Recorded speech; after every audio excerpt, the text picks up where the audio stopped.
जिस नए जम्मू कश्मीर की बात हुई थी, जो नौजवानों के साथ, बुजुर्गों के साथ, यहाँ की माओं के साथ, बहनों के साथ वादे किए गए थे, वो वहीं के वहीं रह गए और आज हम यहाँ पे हैं। इत्तेफाक से पार्लियामेंट इलेक्शन के बाद ये नेशनल कॉन्फ्रेंस का मेरा पहला जलसा है। उन इलेक्शनों में कुछ नतीजे हमारे हक में गए, कुछ में हम रह गए,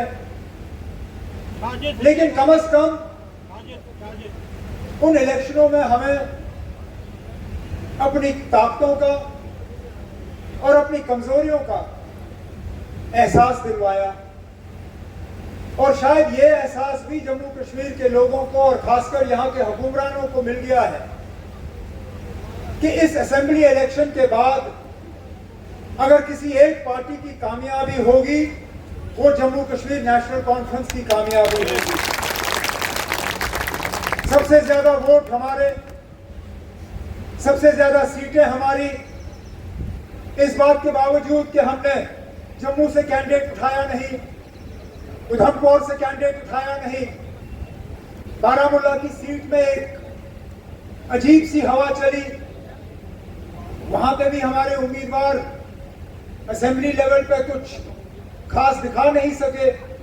लेकिन इन सब चीजों को अगर हम देखें, उसके बावजूद भी ये हम दावे से कह सकते हैं कि नेशनल कॉन्फ्रेंस की हुकूमत ऊपर वाले ने चाहा तो सितंबर अक्टूबर में जब इंतखाबात मुकम्मल होंगे तो यहाँ नेशनल कॉन्फ्रेंस की हुकूमत होगी। नेशनल कॉन्फ्रेंस बोले ना, फिर मेरी जो बातें हैं वो रह जाती हैं। अब मेरे साथी महेंद्र सिंह जी यहाँ माइक पकड़ के काम गिनना शुरू कर गए, ये किया, ये किया, ये किया। ना, मैंने कोई एहसान नहीं किया, मैंने अपना फर्ज निभाया। आपने मुझे एमएलए दिया, मैंने उस एमएलए को मिनिस्टर बनाया और मिनिस्टर बनाने के बाद मैंने इलाके में काम करा के आपके वोटों का जो हमारे ऊपर एहसान था, वो एहसान हमने चुकाया। अब इस बार भी आने वाले इलेक्शनों में अगर आप हमें एमएलए दे देते हो तो हम दोबारा उस एमएलए को मिनिस्टर बना के जो काम अधूरे रह गए हैं उन कामों को हम पूरा करना जो है शुरू कर लेंगे, क्योंकि करना बहुत कुछ है।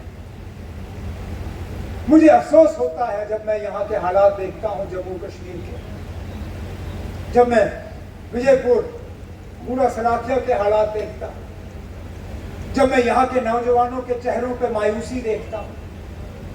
ये वो पवित्र धरती है जिसने इस मुल्क के फौज के लिए घर घर से नौजवान जो है पेश किए, इस मुल्क में इस तिरंगे झंडे को बुलंद रखने के लिए खून की कुर्बानियां दी। जो फौज में ना जा सका, उन्होंने तालीम हासिल की, नौकरियां लगी, काम किया और जम्मू कश्मीर और इस मुल्क की तरक्की में अपना हाथ बटाया। आज अफसोस से कहना पड़ता है कि उन कुर्बानियों को पूरी तरह नजरअंदाज किया गया। मैं तो अपनी जगह सोच रहा था कि इस पार्लियामानी इलेक्शन के बाद दिल्ली में जो हमारे लीडर हैं वो थोड़ा समझ जाएंगे, क्योंकि जिन लोगों ने 400 पार की बात की थी, जिन्होंने 370 की बात की, जब उनकी गाड़ी 240 पे रुक गई तो कहीं ना कहीं उनको इस बात का एहसास होना चाहिए था कि पिछले 5-10 साल से जो हालात मुल्क में हैं, लोग उससे मुतमईन नहीं हैं। नहीं तो जो 400 गिन रहे थे, जो 370 गिन रहे थे, उनको आज मजबूरन कहीं बिहार में किसी की मदद की जरूरत है, कहीं आंध्र प्रदेश से किसी की मदद की जरूरत है, कहीं महाराष्ट्र से किसी की मदद की जरूरत है, कहीं किसी और रियासत से मदद की जरूरत है। क्यों? क्योंकि लोग आज अपने हालात से बेबस हैं, नाराज हैं, उनको बदलाव चाहिए था। अगर हम यहाँ पूरा सलाथिया की बात करें, अगर हम उन घरों की बात करें जो अपने नौजवान बच्चों को फौज में भर्ती होने के लिए तैयार करते थे, आज वो भी अग्निवीर स्कीम के नाम से परेशान हैं। कहते हैं कि इस स्कीम ने हमारा बेड़ा गर्क किया। वो ये कहते हैं कि हम अपने बच्चों को फौज के हवाले करेंगे, लेकिन 25 साल की उम्र पे जब उनको फौज से जो है बेदखल किया जाएगा, उसके बाद वो जाएंगे कहां? उन घरों में आज रिश्ते नहीं मिलते। ये हाल है। और आप देखें पूरा बेल्ट, चाहे वो जम्मू कश्मीर का हो, पंजाब का हो, हरियाणा का हो, उत्तराखंड का हो, जहां जहां नौजवान फौज की तरफ जाते थे, जहां सबसे ज्यादा फौज में दाखिल होने का काम होता था, वहां सबसे ज्यादा नुकसान बीजेपी को उठाना पड़ा। नहीं तो यहां की हम बात करें, जहां पिछला इलेक्शन आपके मेंबर पार्लियामेंट ने कोई 3-3.5 लाख वोट के मार्जिन से जीता, आखिरकार इस बार 1-1.5 लाख पे ही उनका फैसला हुआ। अरे नाम, ये 2-2.5 लाख वोट गए कहां? कहीं सोचा आपने कि इन बेल्ट्स पे जहां आप आंख बंद करके सोचते थे कि ये वोट हमारा है, वो वोट आपको आया क्यों नहीं? कहीं आपने लोगों के साथ धोखा तो नहीं किया? 5 अगस्त 2019 जम्मू कश्मीर के साथ जो हुआ वो हमें याद है। 5 साल होने जा रहे हैं। उस वक्त यहां के नौजवानों को कहा गया था कि इनके रोजगार में अगर रुकावट है तो ये हल का झंडा है, अगर ये हल का झंडा हट जाएगा इनके रोजगार के दरवाजे खुल जाएंगे। आज 5 साल के बाद हम मजबूर होते हैं पूछने पे कि खुदारा हमें बताएं ना, कहां गए इनके रोजगार? मुल्क में सबसे ज्यादा बेरोजगारी अगर कहीं है तो जम्मू कश्मीर में है। आज आप बड़े शान से हमें ये प्रोजेक्ट दिखाते हो, फ्लाईओवर के खंभे लग रहे हैं जम्मू से लेके विजयपुर तक, लेकिन कोई जरा मुझे दिखाए ना एक ठेकेदार यहां का जिसको इस प्रोजेक्ट में काम मिला हो, एक इंजीनियर यहां का जिसको इस प्रोजेक्ट में काम मिला हो। मलबा भी बाहर के लोग आके उठाते होंगे, यहां के लोगों को वो भी नसीब नहीं होगा। सरकारी दफ्तरों में हमारा अपना कोई नजर नहीं आता। अफसर आते हैं, बाहर से आते हैं, चले जाते हैं, हमारा हाल पूछने वाला कोई नहीं, हमारी ज्योग्राफिया जानने वाला कोई नहीं।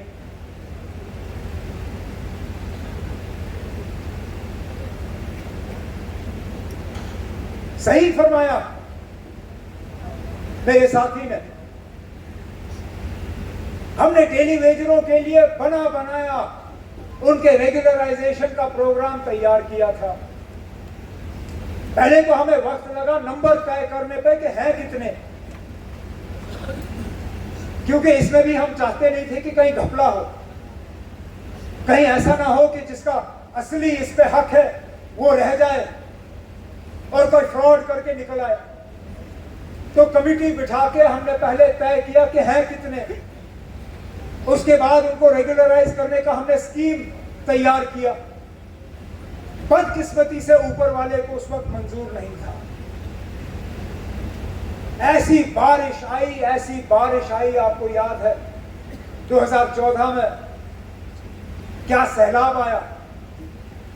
हम उस सैलाब में ही रह गए और जो काम हमने रखे थे, चाहे उन एडमिनिस्ट्रेटिव यूनिट्स का उद्घाटन करना, डेली वेजरों का रेगुलराइजेशन, बाकी कई सारी स्कीमें वो सब रह गई।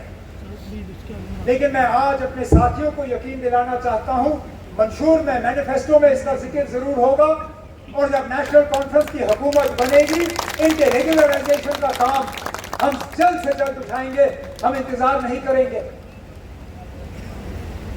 लेकिन जो लोग आज आपके वोट का दावा करेंगे,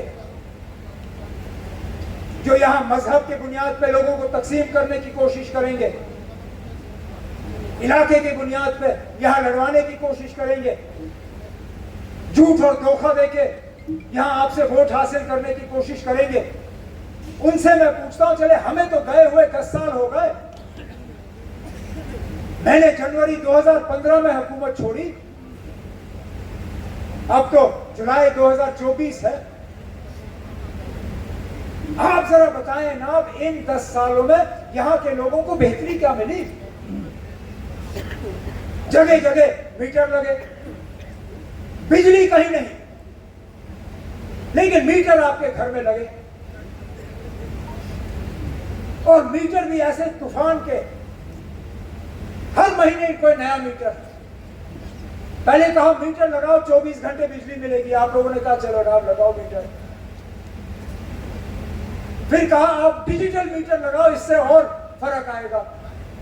उस मीटर से तो कुछ खास फर्क आया नहीं, आपने कहा चलो ना डिजिटल ही सही, लाए वो दूसरे किस्म के मीटर।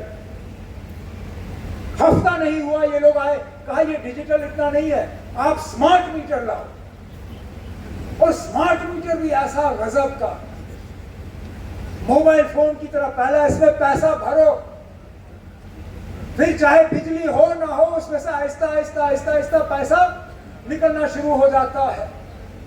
जहां हमारे वक्त में बिजली का बिल 350, 400, 450 रुपए, उसमें भी जब हम 10 रुपए चढ़ाते थे यहां बवाल मचता था।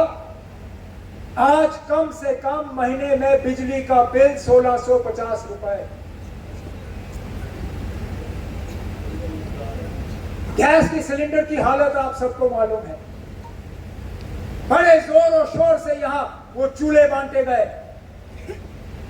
कहा अब आपको घर में लकड़ी जलाने की जरूरत नहीं पड़ेगी।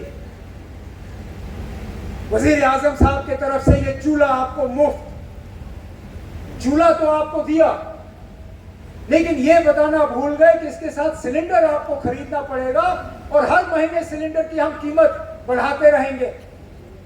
नतीजा ये निकला कि ज्यादातर लोगों ने उस चूल्हे के ऊपर कपड़ा चढ़ाया, अब उस चूल्हे की वो आरती उतारते हैं, क्योंकि उसका और कोई काम नहीं है, जलाने के वो काबिल है नहीं, इतना पैसा उनके पास है नहीं कि वो जला सके, उसको रखा हुआ सजावट के तौर पे।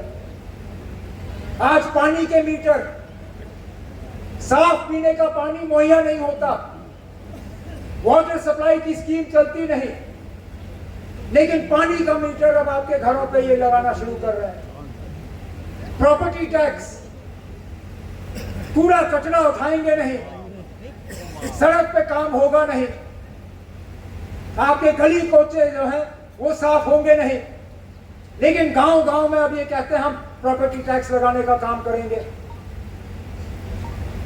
नौकरियां कहीं नहीं, महंगाई आसमान में, हर चीज पे आज कीमतें जो है वो आसमान पे छू रही हैं।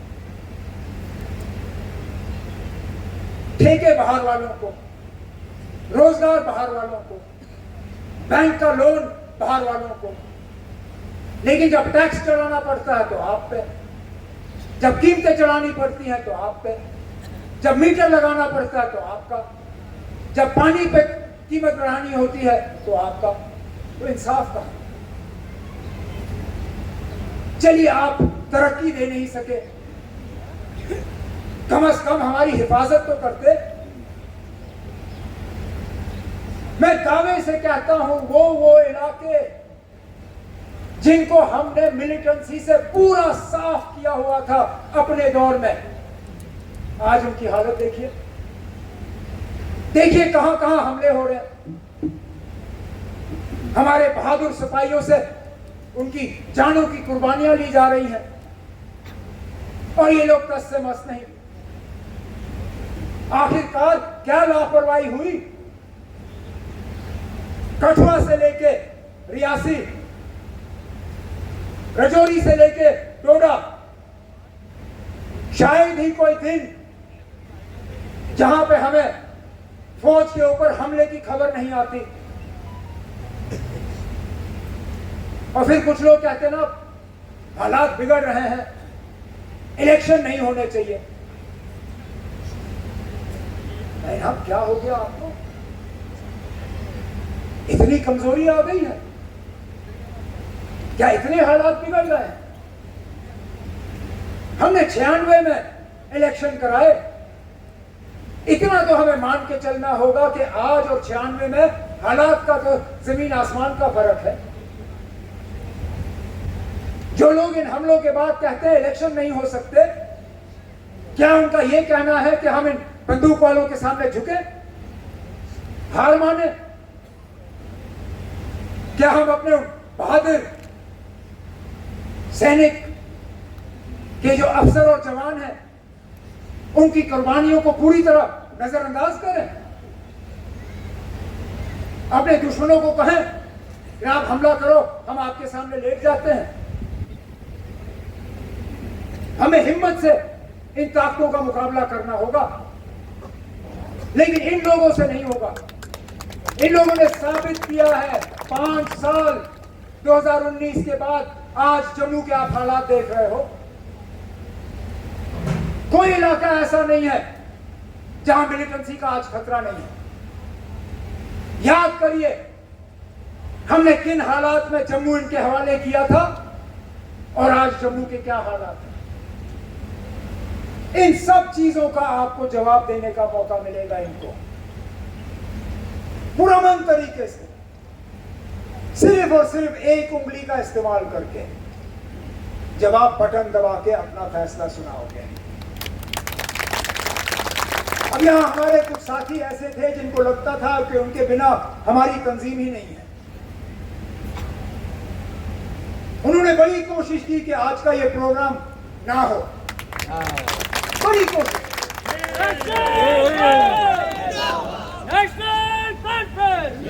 पहले तो मुझे अफसोस इस बात का है कि मेरे कुछ साथी भी उनकी टांगें कमजोर हो जाती हैं, स्टेज पे आके बड़ी बड़ी तकरीरें करते हैं, लेकिन वो भी नहीं चाहते थे कि ये प्रोग्राम हो। समझ में नहीं आया क्यों। अब मैं यहां उनके नाम नहीं लूंगा, मैं उनको शर्मिंदा नहीं करना चाहता हूं, लेकिन मैं जानता हूं आप कौन कौन हो जिन्होंने फारूक साहब को फोन करने की धमकी दी, जिन्होंने कहा हम प्रोग्राम में हिस्सा नहीं लेंगे, फारूक साहब से इसको कैंसिल करवाएंगे। अरे आप साथी हो, मैं बेटा हूं। जाओ लगाओ फारूक साहब के साथ जितना जोर आपने लगाना है, देखते हैं मेरे जोर में कितना मुकाबला होगा।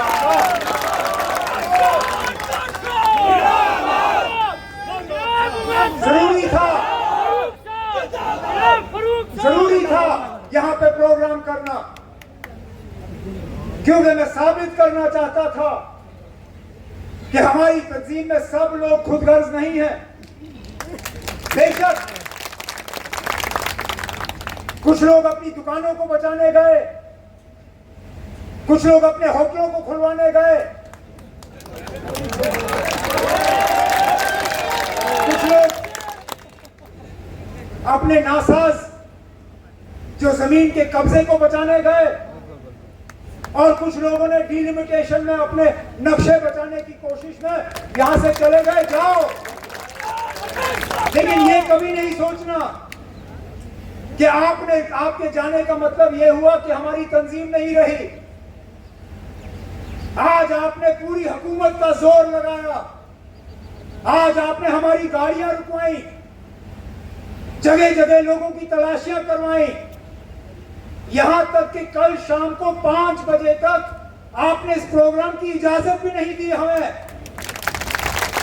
लेकिन उसके बावजूद इस गर्मी में यहां लोग बैठे हैं सिर्फ ये साबित करने के लिए कि नेशनल कॉन्फ्रेंस किसी एक की जागीर नहीं है, ये लोगों की तंजीम है।